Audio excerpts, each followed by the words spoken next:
Mesmo que falte amor, acompanho o Vasco aonde ele for. Nasci pra te seguir.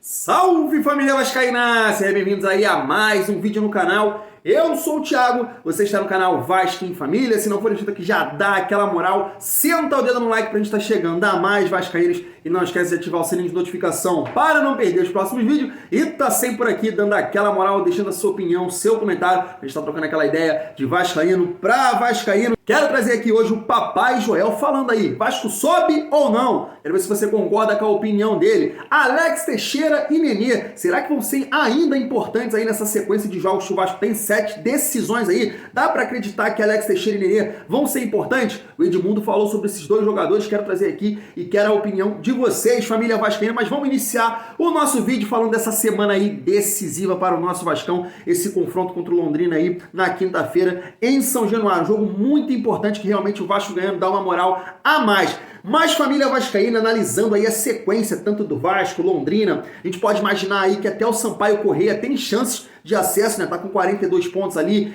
na 10ª colocação, então realmente o campeonato tá muito embolado. Mas quando você para analisar aí os confrontos que Londrina, Ponte Preta, Ituano, Sport e o próprio Vasco tem, vejo o Vasco e Londrina aí com uma campanha muito mais complicada, uma sequência muito mais difícil, a família vascaína. Mas eu quero pontuar aqui que Ituano e Sport ainda são confrontos do Vasco, então o Vasco pode tirar pontos desses adversários. E a Ponte Preta, entendo aí que tem a sequência, se a gente for parar para analisar, vamos dizer, mais tranquila. A Ponte Preta ainda enfrenta o Cruzeiro, que a gente não sabe qual vai ser a postura do Cruzeiro diante da competição agora, se vai querer bater o recorde, se não, tá tranquilo, vai pensar em 2023. A gente tem que pontuar aqui também que Ituano e Sport também enfrentam o Cruzeiro. A Ponte Preta enfrenta o Sampaio, que sonha, enfrenta o Vila Nova, que briga para não cair. A Tombense está ali, o CSA em casa, que também está brigando para não cair, o Criciúma e também o Náutico fora. Então, na minha opinião, é uma sequência mais interessante aí para a Ponte Preta. Por que eu estou falando isso aqui? Quando você parar para analisar a tabela do Londrina, os jogos em casa do Londrina, que a gente entende que na Série B os times mandam melhor os seus jogos, é muito difícil, é muito complicado. Por exemplo, enfrenta o Vasco agora fora, aí enfrenta o Guarani, 2 jogos consecutivos fora de casa, o Guarani brigando para não cair. Depois enfrenta o Grêmio, volta a jogar fora contra o CSA, que briga para não cair, e volta a jogar em casa contra o Sport. Depois joga em casa contra o Ituano e fora contra o Sampaio. Ou seja, é uma sequência complicada analisando os jogos em casa do Londrina. Grêmio, Sport e Ituano. Todos esses times brigando aí pelo G4. Quando você para analisar aqui os jogos em casa do Vasco, enfrenta o Londrina, Novo Horizontino, Criciúma e Sampaio Corrêa. Então, além do Vasco ter 4 jogos em casa e o Londrina aí ter 3. Então, ou seja, família vascaína, a gente tem que ficar alerta. É um jogo decisivo sim contra o Londrina, porque se trata aí do confronto do 4º e do 5º colocado, mas temos que ficar de olho em outros times sim, que tem uma sequência aí ainda de confrontos decisivos, ainda de confrontos diretos, mas se você para fazer aí uma simulação, acho que o Londrina aí realmente tem uma sequência difícil. Ponte Preta, Sport e Ituano me parece aí com uma sequência mais razoável. Então o Vasco tem que ficar de olho nesses times também. Voltar a ganhar fora de casa vai ser essencial e confirmar suas vitórias em casa aí. Não é um jogo apenas decisivo contra o Londrina. O Vasco tem aí 7 decisões, analisando que tem muito time ainda que sonha com o G4, família vascaína. Vamos trazer aqui o Papai Joel. Papai Joel que participou do canal do TF, deu a opinião dele ali se o Vasco sobe ou não. Já vou adiantar para você. Ele acha difícil. Se liga só. Vasco sobe ou Vasco não sobe?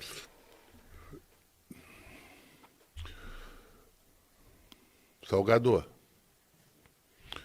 eu sou teu amigo. Quando eu falo as coisas, não é para te atrapalhar. Você foi meu diretor. Te respeito acima de tudo. Mas você veio errado. Desde o ano passado, que eu falei, Salgado, o Vasco vai cair. O Vasco vai cair. Por favor, bote uma pessoa que conheça o Vasco. Não quero o teu dinheiro, não quero não pedi emprego, não. Me dá vontade de ir lá falar com esses cabelos. O treinador, se eu for lá, vai ficar cheio de frescura que eu quero lugar. Eu não quero lugar de ninguém, cara. Eu já tenho minha vida. Agora, essa batuta do Vasco não dá. Não pode um clube perder 8 jogos fora de casa seguidos. Não pode, Salgado, não pode. Não pode, zagueiro, em 3 jogos seguidos fazer... Salgado, não pode, Salgado. Ontem eu assisti o jogo do Vasco na televisão só com o Vasco. Você sabia disso? Não. Mas tá sabendo. Tá sabendo. Agora eu tô. Porra. Só com o Vascaíno me abraçando, fazendo tudo. Porra, você precisa fazer. Não, não quero voltar nada, não quero emprego de ninguém. Mas, Salgado, tu tem errado muito, Salgado. Tu esperou muito para botar o Jorginho. O Jorginho é bom treinador, mas não tem direito um time da noite pro dia. Porra, é um clube, são 20, 30 jogadores. É difícil, cara. Não é assim. É jogo em cima de jogo. Salgado, que seja a última vez que eu mando essa mensagem para você. Não faça isso, cara. Não faça isso. Por favor. Mas o Vasco sobe ou não sobe? Você não respondeu. Eu acho difícil. Vai brigar com o jogo do Londrina. É a final do Vasco? Não é a final, mas é o jogo que é o divisor de águas. Para criar moral para seguir. Esse jogo do Cruzeiro está morto. Agora não pode o Vasco jogar com o Cruzeiro do jeito que jogou. O cara é o líder. 12 rodadas, ou 8 ou 9 que falta. O cara precisa do jogo para classificar. O campo cheio, lotado.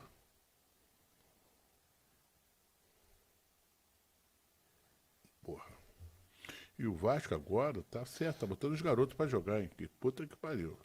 Tava assistindo esse vídeo, né, família vascaína do Joel, lá no canal do TF, vi o seguinte comentário lá, deve ser do torcedor vascaíno: ah, mas agora é a 777 que comanda. Sim, né, mas quando a gente pega a entrevista do Josh ao GE, ele disse que nesse início de trabalho ele não ia mudar nada em termos de estrutura, ou seja, esse é o Vasco do Jorge Salgado. E aí eu concordo ali com o Joel, cometeu muitos erros, realmente uma gestão de merda, demorou a trazer treinador, sempre pontuava aqui nos nossos vídeos que o segundo turno prometia ser muito mais complicado. O Vasco necessitava de reforços, não aconteceu, trouxeram Matheus Ribeiro, trouxeram Paulo Vitor, não sei de onde, não reforçou o Vasco e por isso que a gente passa aí essa dificuldade. Esse é o ponto aí, o Vasco é um bom exemplo que gestão, né, tomada de decisão fora do campo atrapalha sem dúvida nenhuma o rendimento dentro de campo e a culpa do Vasco está passando esse sufoco. Uma 10ª colocação no ano passado e esse sufoco esse ano se trata sim da gestão de merda Jorge Salgado. Família vascaína, vamos trazer aqui agora o Edmundo falando aí do Alex Teixeira e do Nenê. A gente imaginava que esses dois jogadores pudessem ajudar demais, mesmo o Nenê aí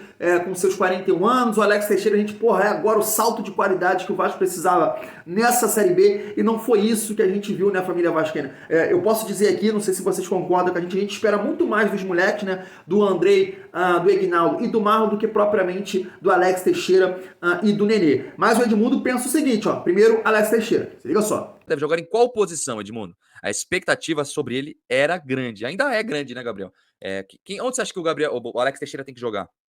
Então, eu acho que ele é meia de origem, né? Aí, como todo meia com boa técnica e velocidade, ele acaba ganhando liberdade, virando atacante.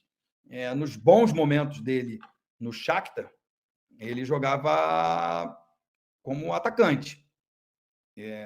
Só que aí, cara, o grande problema não é o Alex Teixeira. O Alex Teixeira está quase um ano sem jogar e, por isso, ele ainda não deu a resposta que o torcedor vascaíno espera. O recebeu com festa, com a memória lá de 2009, quando ele foi muito bem na Série B, o Vasco ganhou com facilidade e aí ele foi vendido.